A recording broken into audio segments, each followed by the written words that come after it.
Welcome back to the latest edition of Muhlenberg College Plays of the Week. We begin at number 15 with a play that takes exactly 17 seconds. That's how long it took for Riley McHale to pin this opponent at the Petrofus Invitational. It was one of 3 pins he had in the tournament. At number 14, sophomore Katie McGrath, late in the Mules women's basketball game at Johns Hopkins. At one end of the court, she hits the step-back jumper for 2 points. Then she comes back to the other end of the court, and on the defensive end, she records an emphatic block shot. At number 13, now that we're all into winter sports, how about some snow? Freshman Jaden Snow placing 5th in both the high jump and the long jump at the Lehigh Mountain Hawk opener. At number 12, another emphatic block shot. In the men's basketball game at Swarthmore, it's Luke Gordos recovering to swat this one. At number 11, women's basketball against Bryn Mawr, Caroline Horst with this great pass to Emily Unger for the layup. At number 10, freshman Peter Stanton-Shepherd had the best game of his young career at Johns Hopkins, making his first 4 field goal attempts en route to a career-high 12 points. At number 9, junior Aidan Weingrad at 174, placed in a tournament for the first time in his career, going 5-2 at the Petrofus Invitational to finish 4th at 174.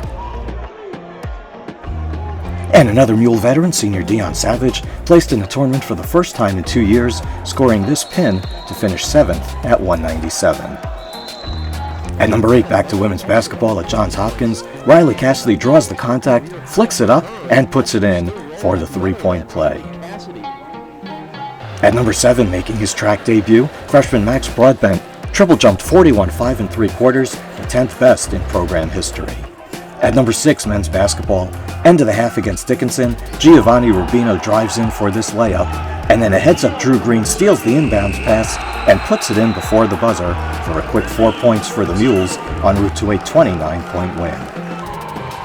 At number 5, great post-to-post passing for the women's basketball team in 3 consecutive games as Jenna Stockfeder feeds Caroline Horst for layups in games against Bryn Mawr, Dickinson, and Johns Hopkins. At number 4, freshman Maya Richwine made her collegiate debut at the Lehigh Mountain Hawk opener by finishing 3rd in the 60-meter hurdles. Her time of 9.46 was the best by a Mule since 2016. At number 3, from before Thanksgiving, it's Brandon Goldberg with the fast break dunk against Swarthmore. And then in the Mules' next game at home against Dickinson, it's Goldberg again with the dunks in back-to-back games for Brandon Goldberg. At number 2, an incredible run by freshman Andrew Loniewski to place 3rd at the Petrofus Invitational at 141. Loniewski lost his first bout to the 3rd-ranked wrestler in Division III, but then came back to win 7 bouts in a row. 2 on decision, 1 on major decision, 2 on technical falls, and 2 on pins, including this one against a Springfield wrestler in the consolation final. And our number 1 play of the week, off the inbounds play, it's freshman Michael Feroci with this ferocious dunk. That's our number 1 play of the week. Thanks for watching. Back with more plays next week. Go Mules.